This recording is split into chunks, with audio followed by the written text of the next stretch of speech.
Good morning, good evening, good afternoon. If you're not watching live, if you are watching live, welcome in. You can tell I'm a little out of practice because I left the loop on too long, but that's okay. That's just kicking off the rust. What's going on, Bill? All the way from, can I say where you are? South of the border. South of the border. Joining us in here, Bill, with the nice sunny weather. It is. It is. Doing patriotic things. Thank you, Bill. I won't go into a lot of detail, but I appreciate the picture you sent the other day, man. It was pretty fantastic. I'm proud of you, man. I'm proud of you. Well, I appreciate Let's check this comment section. We got Zach in here. Zach is our moderator. What's going on, Zach? Hey, Zach. For those of you who don't know, Zach has been with us for a long time. Zach actually works on staff with JSU currently. We're monitoring that situation with you, Zach. So best of luck. Nick Saban Jr. Sport. I love it. From Phoenix City, Roll Tide. Roll Tide Rich. Got a bunch of folks in here already, 70 of you. You know the drill. We got to do a little housekeeping before we do anything else. I have to ask, please, if you haven't, subscribe, comment, share. This is an interactive show. Your opinion matters. It matters more than ours. So we want to hear from you. So be sure to talk to us. I'm sure Jeff and Chris or one of them will pop in here before long. They may be just standing me up because personally I've had to miss a couple of shows. But it's good to be back, Bill. It's great to be back. I know I was gone for about a month because my uncle in Washington, D.C. decided to move me. And I'm glad to be back. And I finally, I was so far off the grid, man. I didn't keep up with Jack like normally. I barely got to see the Iron Bowl, to be honest. I barely got to see it. Well, you missed a lackluster offensive performance, but a really good defensive performance by Alabama. I saw what I saw was good, but it was blah. And man, been a lot like this whole season. It was absolutely a kick in the testes. The which one? The Oklahoma game. Yeah. I'm sure we're going to talk about bowl games and seeds and playoff and stuff. Yeah, we're going to get there. Yeah. Brings me to a question. Somebody posed an interesting question to me this week. And I'm trying to remember exactly how they worded it so I don't get it wrong. But it's, would you trade never mind. Don't worry about it. I can't remember how they worded it. I'll have to get with John. Cat, what's going on, Roll Tide? Bill, my favorite. Hey, Cat. Hey. Oh yeah, we're going to talk about the portal a lot tonight because the portal, Mr. Portal, I'm sure will be joining us at some time in the coming weeks. If you guys don't know, he's got to show up after the bowl games. He has to because the portal is going to be popping. It already is popping, if we're being honest. Yeah. Bama's got what? Mr. Portal is making some bones at Marshall University right now. Yeah. For those of you who don't know, the staff at Marshall fired the head coach who correct me if I'm wrong here, Bill, went undefeated, got them to a championship game, won it, and then was fired. Undefeated. Did not go undefeated, but they won. They did. Okay. I don't remember but it was a good record. Charles Huff, former running back coach at the University of Alabama, right down there. I got to meet him at an event. Super guy. He was he's coached at a lot of places and done some serious coaching. Some serious running backs. And then Coach Saban calls him, et cetera, et cetera. Anyway, great guy, super guy. Goes to Marshall. They have a great first year. Second year drops, which is not uncommon. And then they have a great third year, or this is his fourth year, whatever. He wins the Sun Belt Conference, and it was the final year of his contract. And he's like, okay, how about making me a deal? This is back in the spring. Apparently, I did do some research on that. And he said, how about making me a deal? The athletic director said, we'll talk during the football season. So then they win their conference. He's got them in 3 bowl games in 4 years. And they still won't give him an extension and a pay raise. And Southern Miss said, hey, we suck, but we got money. Come on down here and work some magic. So that he jumps and goes to Southern Miss, and like the ink ain't dry in Hattiesburg, and half the team in West Virginia, like, we're going there. We're going to Hattiesburg. Yep. So I read the athletic director's side of the story, and he said, well, coach has been looking at different jobs since he got here. Okay. And so we weren't going to stop him from looking, and blah blah blah. I will say this: if you don't like snow and hillbillies, Hattiesburg is the place to go. There's still hillbillies in Hattiesburg. They're rednecks down there. I've been there several times. I know you have too. Those are flatland rednecks. That's fair. But I would think Marshall is a good place to coach, but a tough place to coach, because it's probably like being at Tulane. West Virginia is the big dog in the state, like LSU is in Louisiana, and you're always getting second helpings, and the state and the region only have so much talent to share. That's right. And in the Marshall area, they're recruiting out of Pennsylvania, Kentucky, Ohio, and West Virginia. Well, there's some big dogs in there recruiting against you. It wasn't on purpose, Zach. I don't think Bill knows your situation. I did. You do or don't? Oh, I know his situation. You mentioned it. I figured it out when you said he works at JSU. Yeah.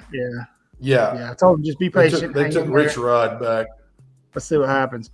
Well, let's talk some portal. Mr. Portal might make an appearance tonight, but maybe after dark. But I will tell you this about Zach. I'll tell you this about losing Rich Rod. Alabama lost Rich Rod and got Nick Saban. So who knows what's going to happen for y'all with the game. That's true, man. That's true. Don't. Yeah.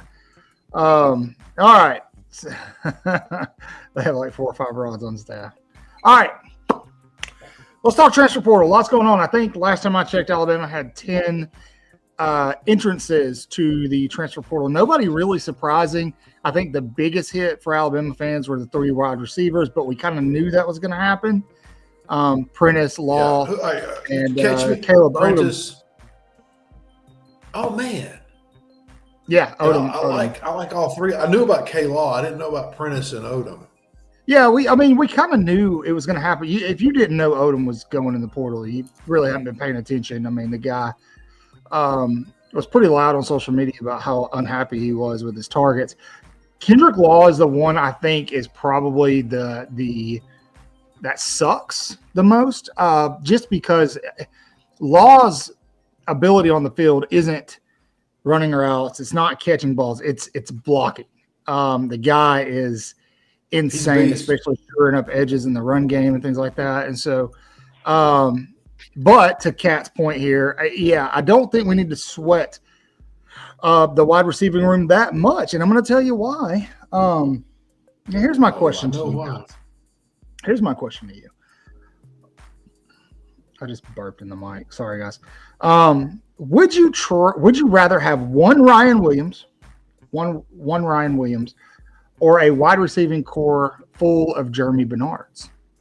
That's my question to you, Bill. All right, I'd rather have 4 Jeremy Bernards. I agree with you, because we saw the 2017 class had 4 great. They were let's call them above average, but they came great. Sure. One Ryan Williams is like having 3/4 of a Julio Jones. That's good. We're doing math. So Well, it's simple math. I didn't get into that aggregated mess, but I like Jeremy. Not factoring polynomials here. Oh, well, what? So the difference between I think Kobe and Julio is Julio was a 24-year-old man in an 18-year-old body. Yeah. And Ryan's not there yet. Now maybe he becomes that, but we didn't rely on Julio. Now, point number 2 is probably the quarterback next year isn't going to only look at one receiver. Sure. Like the quarterback this year, he looked at Ryan Williams or took a sack. And I don't think that's going to be the case next year. So, but I'd still prefer 4 Jeremys that you can put 2 on each side and all 4 can do great things. Yeah. Jeremy Bernard, it's something that Clint Lamb, and if you guys don't follow him, I definitely suggest you do. The guy knows his stuff. Bright up and comer in terms of being an analyst. I mean, he probably wouldn't call himself that, but he definitely he's an insider for sure. Yeah, he knows enough about the game to be an analyst. But he posted something, retweeted something today that really caught my attention, and he was discussing that a lot of the positivity that you saw in Alabama's offense this season, you got to take Ryan Williams out of the equation. A lot of that positivity that we saw were from the guys that followed Kalen DeBoer from Washington. I believe Jeremy Bernard was number 2 in terms of yardage and targets. The guy most of the season was very short-handed. He looked great in the Iron Bowl. Looked really good in the Iron Bowl. And so it makes me wonder what happens when these guys, Latsier Brooks, Derek Meadows, get into Tuscaloosa. These are prototypical guys that Kalen DeBoer wants in his offense, especially guys like Derek Meadows. We lost Caleb Odom, but you're replacing him with another big body wide receiver, big red zone threat. And DeBoer came out last week and was very loud. Well, I don't want to say loud, but he made it very clear, like, look, our wide receivers understood we were very limited. He didn't say this, but if you read between the lines, we're limited in what we could do. We were doing what we had to do to try to win the game. Right. That tells me that when you take into guys like, let's assume Cole Adams gets healthy and gets back, Jalen Hill is healthy and back, and you of course Ryan Williams, Jeremy Bernard, assuming he stays, and then you bring in these younger guys, these Latsier Brooks, Bubba Hampton. There's a lot of guys that can have an impact at the wide receiver position still at Alabama, even with the 3 exits. And these guys, I think, are more along the lines of what Kalen DeBoer wants. And then when he's got his quarterback in there, and this isn't me knocking Jalen Milroe, I don't think Jalen Milroe is the quarterback that Kalen DeBoer wants. I think he's the quarterback that Kalen DeBoer had to use because it's Jalen Milroe. You're not going to bench him unless you're Nick Saban and trying to prove a point. But man, I wonder what this offense could very quickly shift and evolve into with these receivers. I think we got kind of, to be fair to Alabama, we hyped them up a little bit too much in the preseason this year. And a lot of that hype was built up around Jalen Milroe. He had his games that he won. He had the games that he lost. But maybe it wasn't fair. Maybe in hindsight, we put too much pressure on that team as fans, and our expectations were not necessarily realistic because of Nick Saban. We really didn't factor in the real mess that Alabama went through in the last 11 months. And here they are sitting there. People got in the portal last year. How many? 27. Yeah, overall they lost. Alabama had 29 in the portal. Yeah, overall they lost like 47 or 50 plus guys off that roster. Yep. When you lose portal and graduates and draft. Yeah. And that's wild, man. we kind of sugarcoated it, but it was, it's hope in one hand, tradition in the other. We love them both.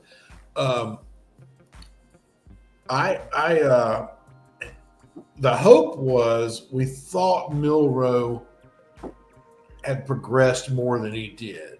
I did. And if he would have just a little bit, he'd be in New York. Yeah, he should have been. It wasn't that he couldn't hit the intermediate and short pass. It became that he didn't try the intermediate and short pass. Yeah. And he looked at, if Ryan Williams wasn't open, he either got sacked or got a 2-yard gain. I think something got between his ears and made him go brain freeze in the 3 losses, because in all 3 of the losses, he had running lanes he could have gotten gains on and just didn't. Now, I want to not blame Jalen for a moment. The offensive coordinator did not utilize the run at all in those 3 games. We had, in the Vanderbilt game, I think we had 88 yards rushing. In the Tennessee game, it was 84. In the Oklahoma game, it was 77. You have to have 130 yards of rushing per game in any conference to win. Okay. And the only reason we won the South Carolina game with 105 yards rushing was because the defense saved us. You've got to have 130 plus yards rushing per game to win a game, especially in the Southeastern Conference. And I blame Nick Sheridan for that. That's just inexcusable. And I don't know what he was trying to do and what he was working with, but it seemed like the game plans were hamstrung, and maybe because it was hamstrung because of not having the type of guys to do what they wanted to do. Yeah, that's what I was about to say. I think maybe they couldn't. They were doing what they could with what they had. Keep in mind, Alabama has one of the most talented rosters in college football, if not the most talented roster in college football. But when you bring in a new system, it's not necessarily always plug and play. Somebody asked me earlier in a group chat about Michael Carroll coming in and starting immediately, and I'm like, I don't know. And they're like, why? It doesn't make sense that he wouldn't. I'm like, well, yeah, when you look at DeBoer's offense, there's a lot of pre-snap motion. There's a lot of stunts, twists, a lot of pulling. That stuff. A lot of spin and pull. Yeah, that stuff takes time to learn, and you can't just push a player who's never done these kind of things in there. I think there were times where Sheridan was definitely lost. I think if you want to pin the offensive struggles in 2024 on somebody, it's going to be Nick Sheridan. But I think that throughout the season, they were still trying to figure out what they could and couldn't do. And they were handicapped in a sense, because you're doing it with a bunch of guys who aren't suitable for the offense that Kalen DeBoer wanted. Do I think Nick Sheridan's going to be the offensive coordinator in 2025? Probably not. He could be. I don't think so. I don't know who it'll be, but I don't think it'll be him. The moment might have been too big for him. But here's my thing. You got 2 stud running backs, and you're in the Vanderbilt, the Tennessee, and the Oklahoma game.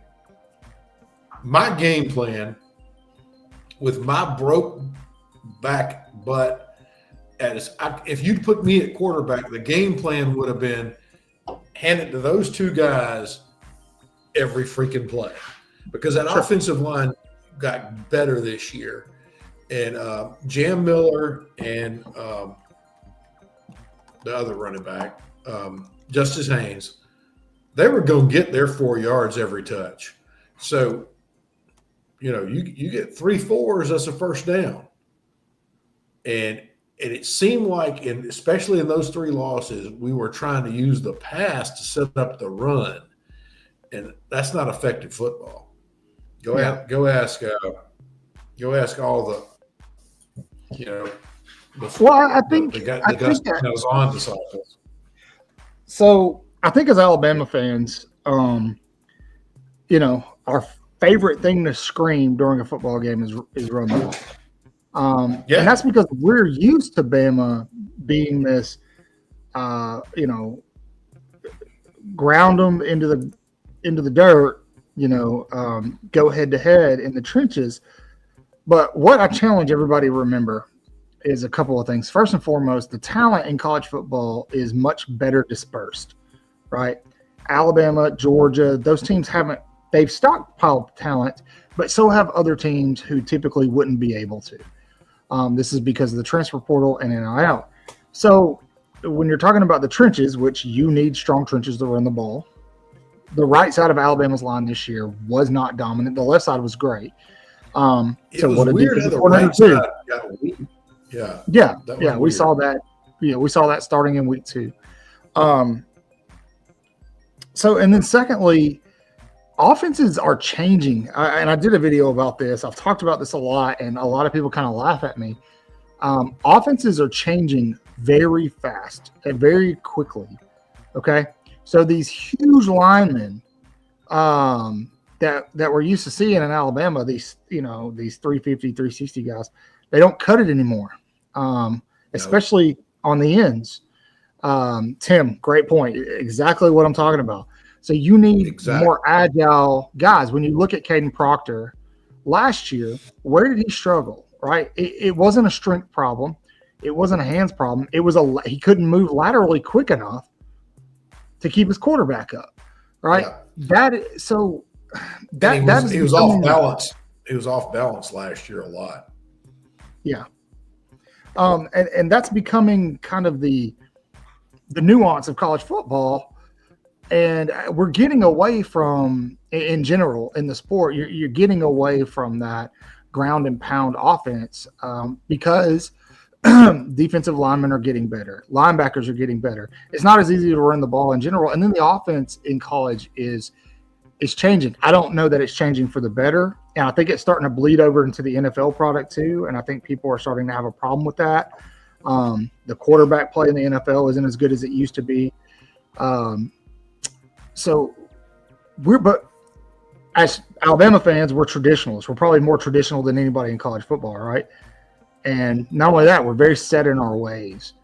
But with this new coach, a brand new offense, we have to be very flexible about what they're trying to do. What's going on, Nodpod? How you doing? Roll Tide.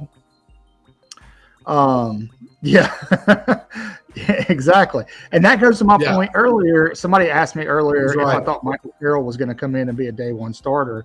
And I told him, no, I don't think so. And this is why. This is a great point, Kat. I talked earlier about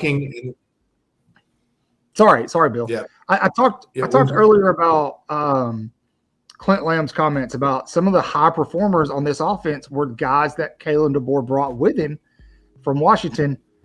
Parker Brailsford is one of those, and Brailsford is elite this year. And guess what? He's a smaller guy. He's small for a center. Going to have him again next year, by the way. He's announced that he will be coming back. What's up, K-Spray? How you doing? Roll Tide. Okay. I'm trying to get everybody in this chat. Look, if you're in the chat, spam the chat with Roll Tide. Let me type that in here for you. Give us some Roll Tides. I want to hear. I know a lot of y'all have already done it. Give us a Roll Tide and tell us where you're from. So, yeah, he did, Lance. But back to the portal. A lot of stuff's going to happen. I want to know from you guys, who in the portal do you think Alabama is going to get, and who do you think they should go after? We took a little bit of a break. There's a lot of change going on. Bill's playing Captain America. We had, Thanksgiving. So just a lot of people spending time. For those of you, I don't want to pull this card. I'm just going to put it out there. For those of you who don't know, my mother is very, very sick. And she's back in Alabama, but I live in Florida. And so just, navigating that. There's a lot going on. We've all got jobs and kids. And so just took a little bit of a YouTube break from Gulf Shores. I used to live down that way. There you go. Baldwin County. Yeah. Baldwin County is like 3 different counties in one. Do what you got to do, Chris. Do what you got to do. So Lineville. K-Spray, I'm from originally from Oxford, so you ain't too far from where I'm from. So we're talking about the portal. This year illustrates better than any of the prior years the portal has been open, how the landscape has changed. Yeah. There's only one undefeated team in the country this year. Sure. There were 3 or 4 last year. Yeah. Before the championship games. There's one undefeated team this year. Go back 20 years to 2004. There were 3 undefeated teams that year. Sorry, Auburn, you got screwed. Good. And then we've had 2s and 3s ever since then that are undefeated. And the evidence of the portal leveling the field, Your Honor, I give you Exhibit A, the Vanderbilt Commodores. They, Zach, whatever his name is, Pavia, is now the governor of Alabama. He owns the state. Easy. Let's not get carried away, man. It's one season. Settle down, buddy. But out of Alabama's 3 losses, that's the one where I have to look at and go, we didn't just lose, we got beat. There's a lot that Alabama could have done in the Tennessee game. Clark Lee did a great job.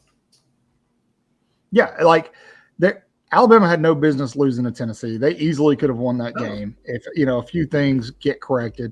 And the same thing with Oklahoma. The score doesn't reflect it, but Alabama offensively beat themselves in that game.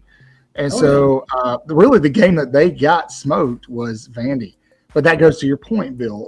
The entire landscape of college football is changing so quickly. It's not what it was 10, 15 years ago. Go to a game. The guys, don't get me wrong, they're still, stud athletes, but they're not as big as they used to be. They're faster. But that's what people want to see because offense, scoring points, first downs, that's what gets people's eyes glued to the television. That's what sells tickets to the games. People don't want to see defensive, juggernauts battling it out and ending. We don't want to see 17-10. We don't want. No, they don't. But those are the best games. I agree. And for now, that form of football still works. Alabama does it a little bit, but really Georgia, it still works, but it's not going to work effectively for long.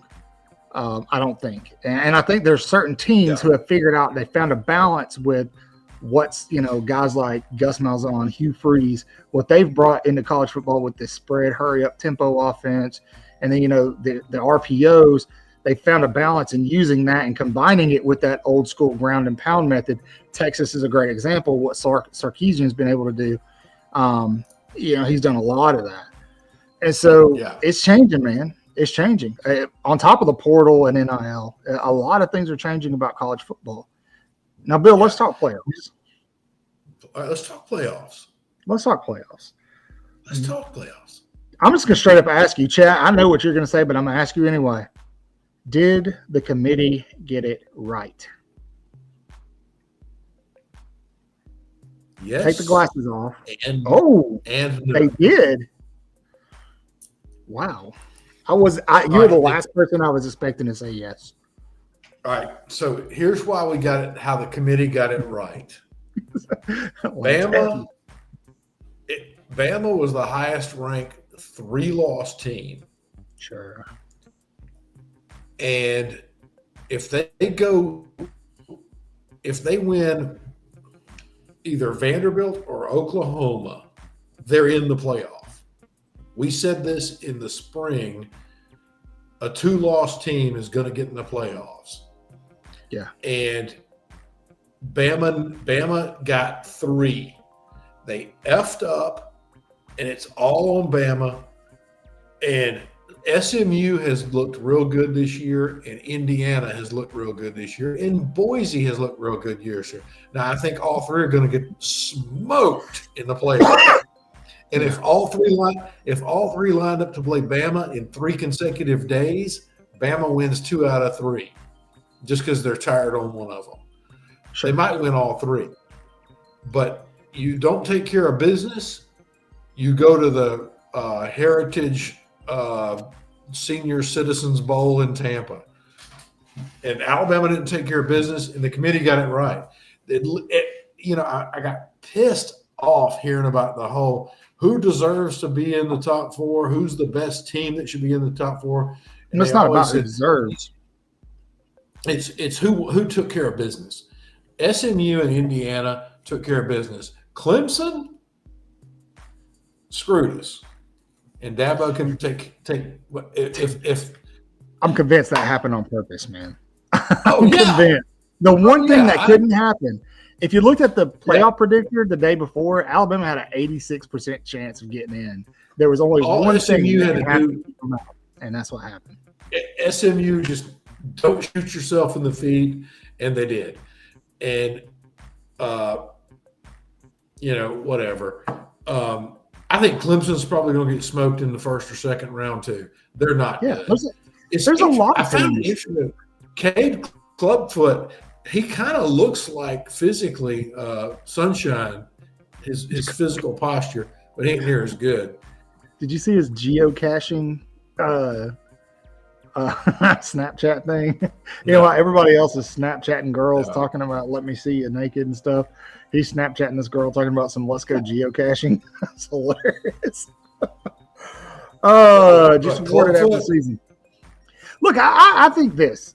Here's what I think. I think the playoff is strictly about dollars to an extent, obviously. Because if it's 100% about dollars, Alabama makes it. They get that nod because Alabama fans travel. It's better TV. People will tune in hopes that they lose. But ultimately, what's going to happen is the two teams that end up playing for the national championship, right, are going to be the same teams that the BCS would have selected anyway, most likely. It's going to be Georgia and probably Oregon. It's going to be Oregon and probably Georgia. I don't know about Georgia, man. And I know a lot of people are hyped up, even though Carson Beck is out. But we'll talk more about that probably next week. But I forgot who I picked, but I know I picked Georgia to win it all. I mean, Oregon to win it all. I picked Ohio State. Yeah. Ohio State. You think they're going to win? That's who I picked preseason to win it all. I had them in Alabama in the championship game, which was stupid. I can't remember. Chris has that stuff saved. I think? Back early, we picked Texas, and now we did back in the spring pick Texas and Georgia in the SEC championship game. Yeah, we did. We got that right. I don't think Texas can win it all. I do think Oregon has a good path. I forgot. Well, hold on, I got it right here. I'm going to bring it up. I always forget. All right, so Georgia is going to play the winner of the Indiana-Notre Dame game. Probably Notre Dame, but you know how I am. I don't ever pick Notre Dame. Indiana could beat them. Indiana's got some mojo. Oregon plays the winner of the Tennessee-Ohio State game. I picked Tennessee to beat Ohio State, and that's like me picking the devil to beat his sister. I just can't stand either one of them. But I think Oregon wins that game because and then Texas is going to beat Clemson, and I think they're going to smoke Clemson. And then I think Texas is going to crush Arizona State. Yes, the Penn State SMU winner that plays Boise. And I fully expect Penn State to crap their bed in one of those two games.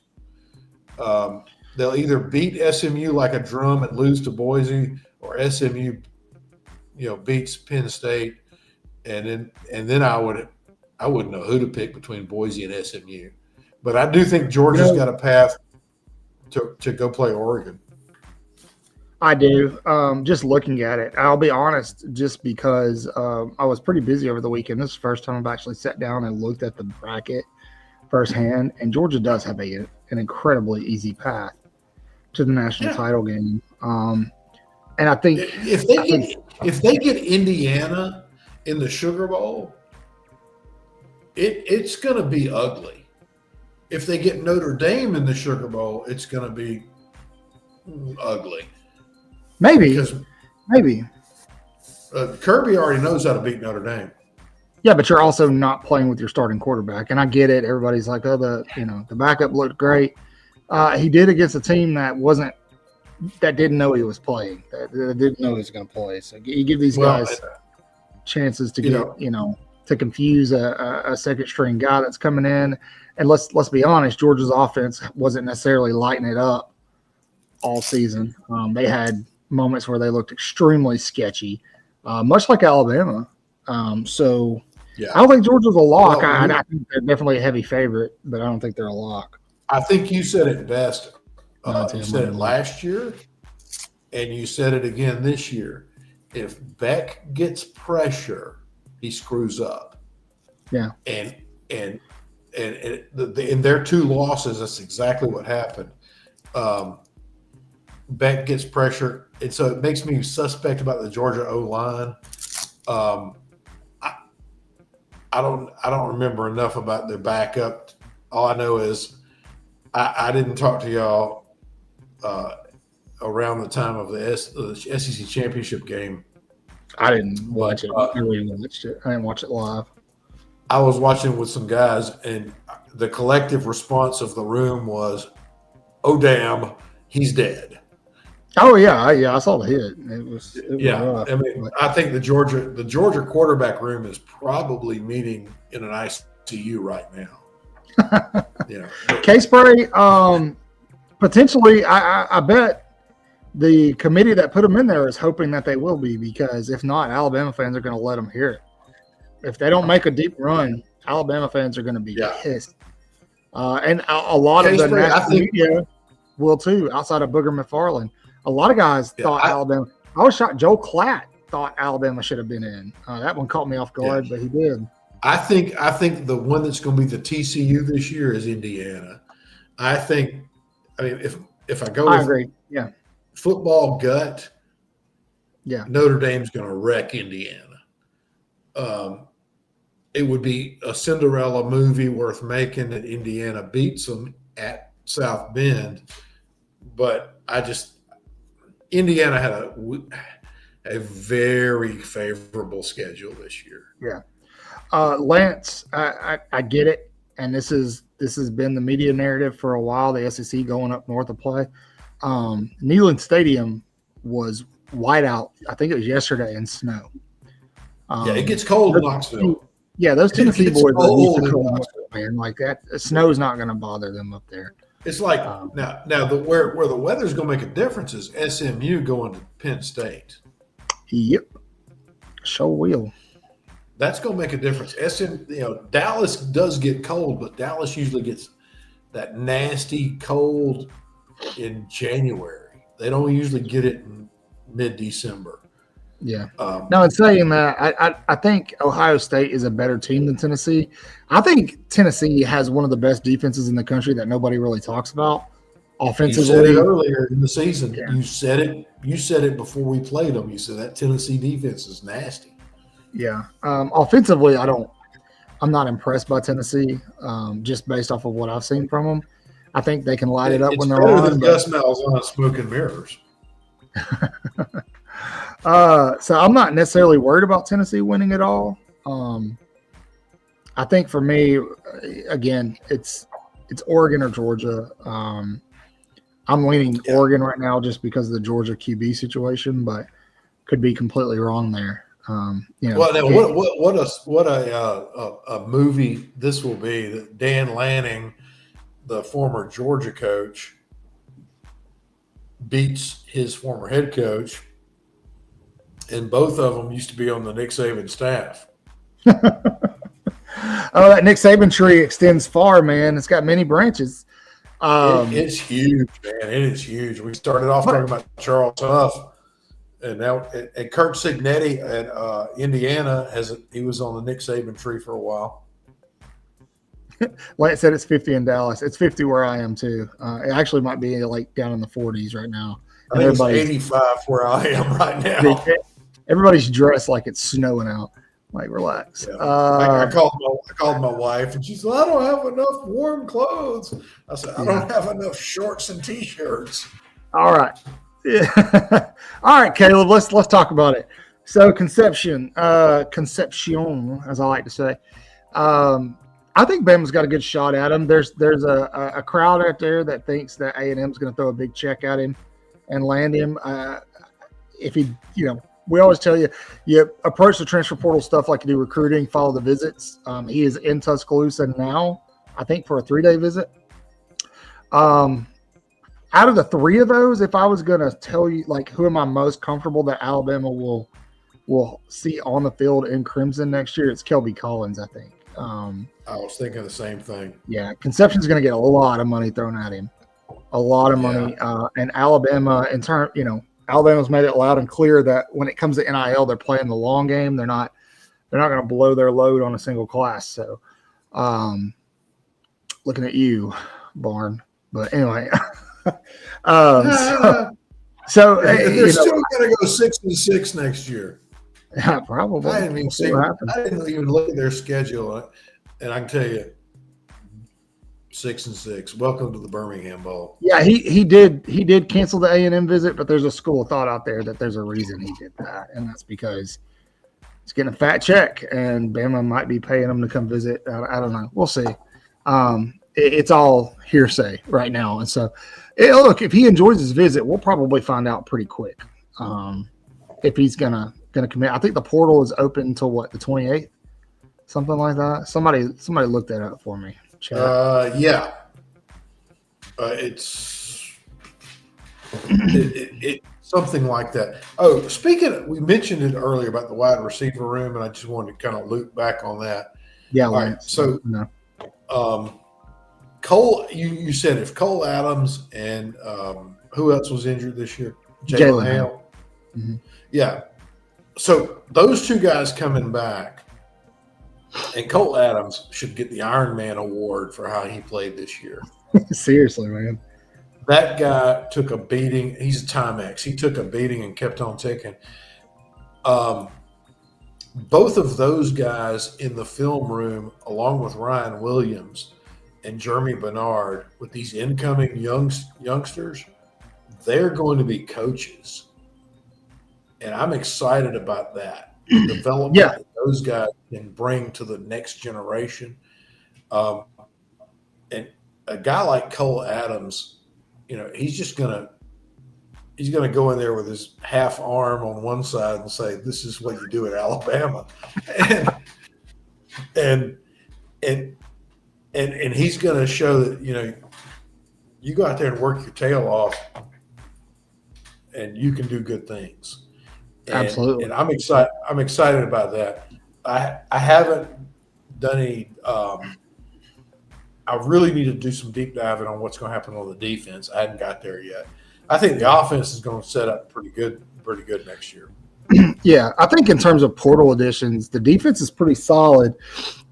Maybe you want to shore up that secondary a little bit. You definitely maybe want some help at linebacker, and then I think we can all agree that Alabama needs edge rushers. We definitely need help at linebacker, and we definitely need help at edge. The corners and the safeties is probably going to be the deepest set next year. You got like 3 freshmen that got significant playing time. They're going to be back there. And even the linebackers that are coming back next year and the edge rushers, they now understand this system better. Sure. They're all going to understand it better. Yeah, you've studied leadership principles, and sure, our listeners have too. You've heard the whole storming, forming, norming, performing. Yes, thing. Yeah, I was talking about. At my civilian job, we have a lot of retirees that volunteer to help out, and one of them was a retired executive, and he said, don't forget, this year was a lot of storming and forming for both the staff and the team. He said, next year you'll see the norming and the performing. And I thought that was a good insight. on this coaching staff this year only had 3 coaches that had ever worked together. And, well, yeah, 3. Yeah, 3 coaches that had ever worked together. And so it's all I'm trying to paint a positive on what we call in Alabama a crap season, 9-3. But the growth curve I expect, and I think it's going to happen, I really do, is that we're going to move from storming and performing to norming. We're going to be that. Yeah, I agree. I agree with you, Bill, 100%. My only concern is what remains to be seen. Will it work in the SEC? Will that style work? I think it will. I think that DeBoer will have the puzzle or the chess pieces in play this year. He needs to really do what he wants to do. What remains to be seen is it going to work? Well, how many times have we all got into a new job or a new situation, and I'm currently stepping into one, and it takes you a minute, a long minute, to kind of understand the new layout, the new system, and the new way to perform. And in college football, it takes you a season. It takes you 12 games to understand your new arena. And you're getting a hell of a grade and a scorecard every week. All right, go back to that Lincoln Riley. I haven't heard that, but Lincoln Riley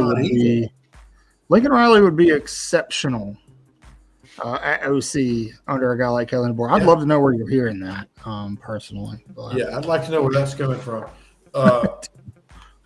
I tell you what, though, the Lincoln Riley head coach experiment ain't so good at SoCal. Well, no, it's not going to be. But I hate Southern Cal just as much as I hate Notre Dame anyway. So that's another topic. You know what? I'd love to have as an OC. It's not going to happen, but Cliff Kingsbury, I would love. He'd be fun. He'd be a lot of fun. So Rich Rod going – I'm sorry. Belichick going to North Carolina. He said his first hire – yeah, that's a good topic. He said his first hire is to keep Freddie Kitchens as offensive coordinator. Yeah, I saw that. Yeah. But I like Freddie Kitchens, and as long as you've got a pizza waiting on him at the end zone, he's happy. I just think Freddie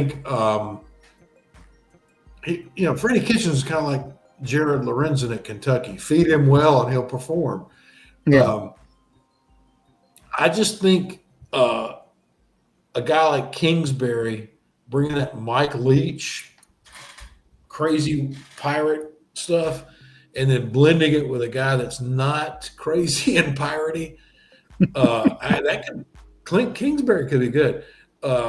If you want to touch on the coaching changes, I'd like to talk about that. Dan Mullen to UNLV is funny. Sure. Yeah, let's talk about it. All right. So what do you want to talk about? Currently there are 24 head coaching job changes. Yes, and Central Michigan got rid of Jim McElwain retired from Central Michigan. I think he's going to take up professional fishing. Quote unquote retired. Yeah. I really think he's going to be a professional fisherman off the coast of Florida. He's got history there. But 24 coaching changes have happened. There are 3 open right now. I don't remember which ones. Dan Mullen to UNLV, as Jay Bake brings up, is kind of interesting to me because how many of us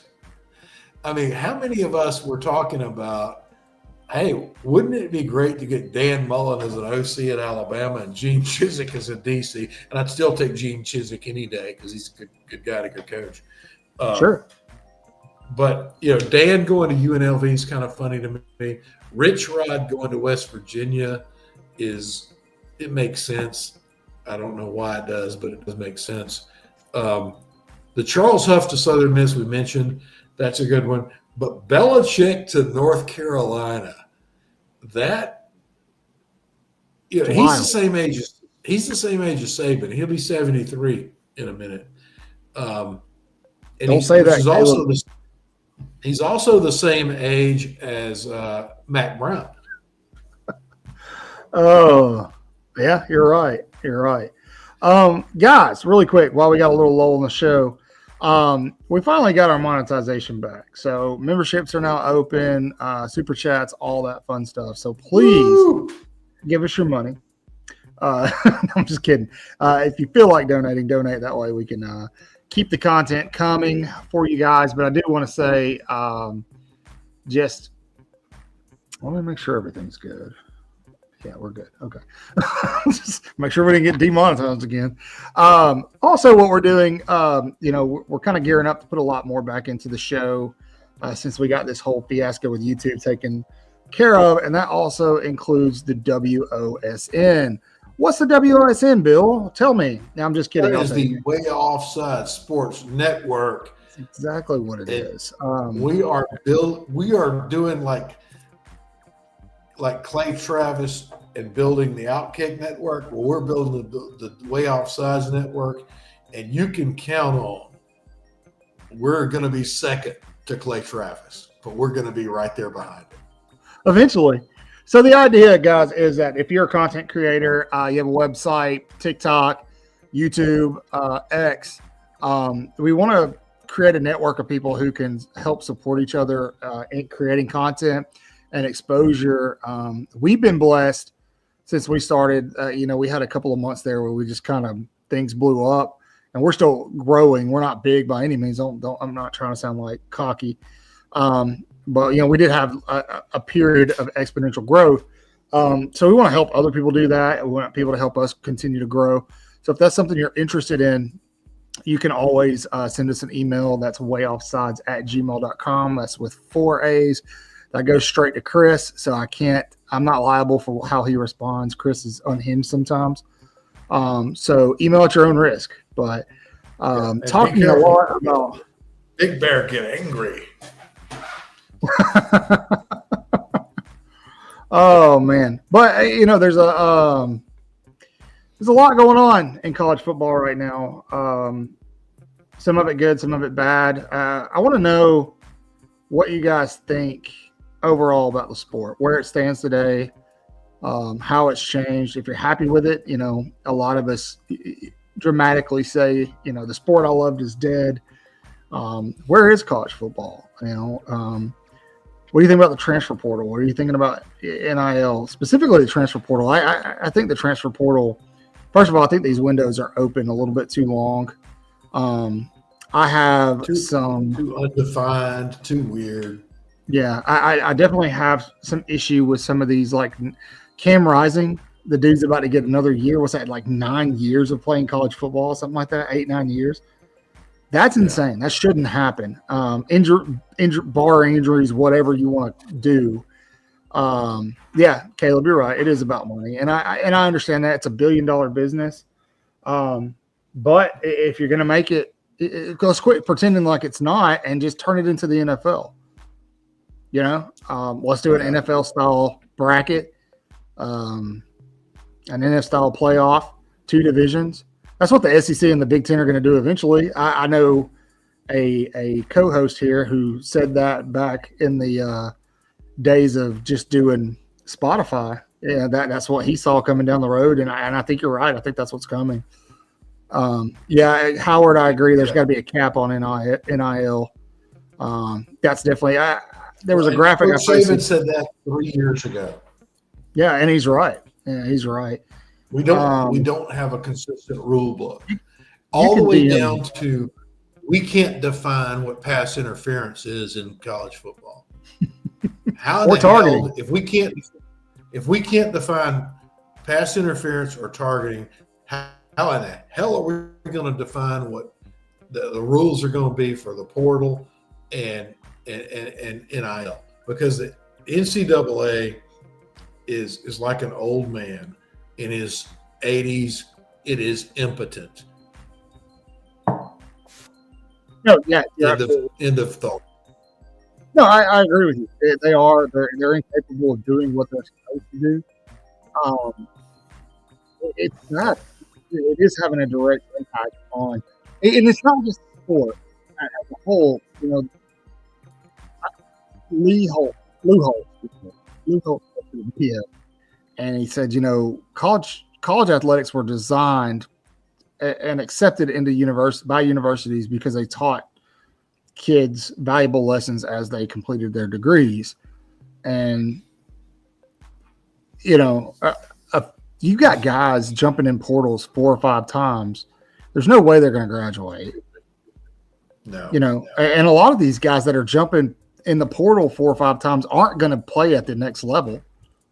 So what are they going to do with their lives? And we're just letting them do it, man. That's a great point.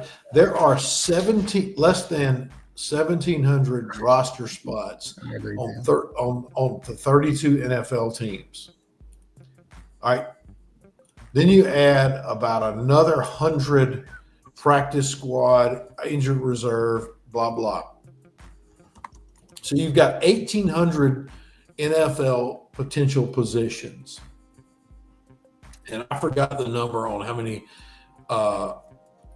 people come out of college each year. But you're looking at, out of 1,800 slots, and then you've got trades and retirements, and you've got less than 400 getting drafted, and you've got in the 4 big conferences, you've got like 4,000 student athletes.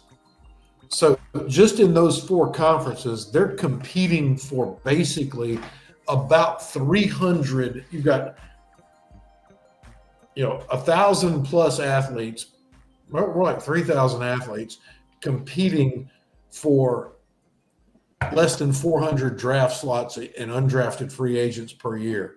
So all this transfer portal crap is killing the multiple thousands of people that aren't going to play pro ball. And what kind of career are they going to get? You got a general studies degree because you transferred 15 times. And okay, you did get a degree, but what can you do with that degree? Okay, I can sit in class. We're hurting these guys' future. And I'm going to go back to what I said over a year ago. I envision that college football is going to break away from the NCAA. It will have its own league with its own rule book and its own commissioner and board of directors, and make clear guidance. Yeah, you know who would be a great head figure for that? Nick Saban. Nicholas freaking Saban. Yeah. So he's 73 and he looks 53. Yeah. So as we turn our attention to Nick the 2025 Saban can do season, it. I'll go back to what I said. Nick's not going to be the commissioner. He's going to pick the commissioner. Oh no, yeah, I agree. So guys, as we turn our attention to the 2025 season, Alabama gets ready to play Michigan in the ReliaQuest Bowl on, I believe it's December 31st. Kalen DeBoer and I don't even know Michigan's coach's name. Sharon. Sharon. Yeah, he's a good guy. In Tampa today, signing the contract for the game. So if you've seen those videos, that's what's going on. Man, I don't really have much more tonight. I'm gonna have be a little shorter this evening. Yeah, that's it. Show more. Got one thing. Yeah, bring it. If you're 9-3 Alabama, and you're going to go to Tampa and play 7-5, 8-4, whatever Michigan is, and we just played Michigan last year in the playoffs, what bowl matchup would you rather see Alabama playing? I have an answer. Sure, let's hear your answer. I would rather have Bama versus Colorado. 2 9-3 teams. Travis Hunter just won the Bolitnikoff Award and the Defensive Back Award tonight. Good for him. He's going to win the Heisman.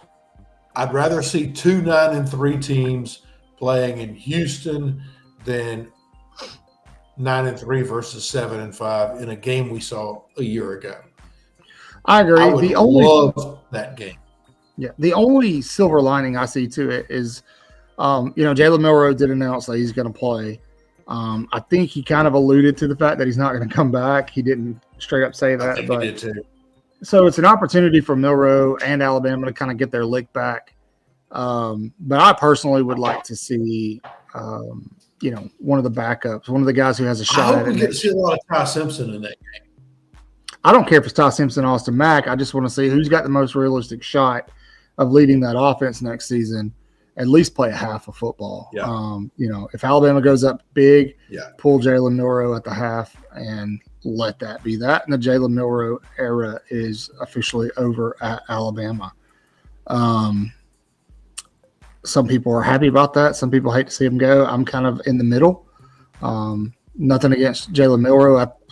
I'm grateful and thankful that he stayed in Tuscaloosa and helped hold what he could together during the transition back in the spring. But at the same time, I don't think he puts us in the best position to win football games all the way around. Now, in saying that, I have to ask myself, would Austin Mack or Ty Simpson have beat Georgia last year? I don't know that they would have. But I do know that for Alabama's offense to run the way Kalen DeBoer needs it to run, Jalen Milroe is not the answer moving forward. So I wish him the best of luck. I hope he does exactly what Jalen Hurts does and gets in the league and tears it up. We'll see. As a running back. That's a running back. But all right, guys. Well, that's going to about do it. Bill's got to go do PT. Yes, I do. Before we go, I've got some things early. Got you. Before you guys, guys know the drill. We're just getting back to the monetization stuff, so please consider becoming a member. We'll upload all the member benefit graphics and things like that. Please subscribe, tell your granny and them about us. As always, say your prayers, read your Bibles, wash your hands, horns down, beat Auburn and LSU and Tennessee too. And Tennessee too. Roll Tide.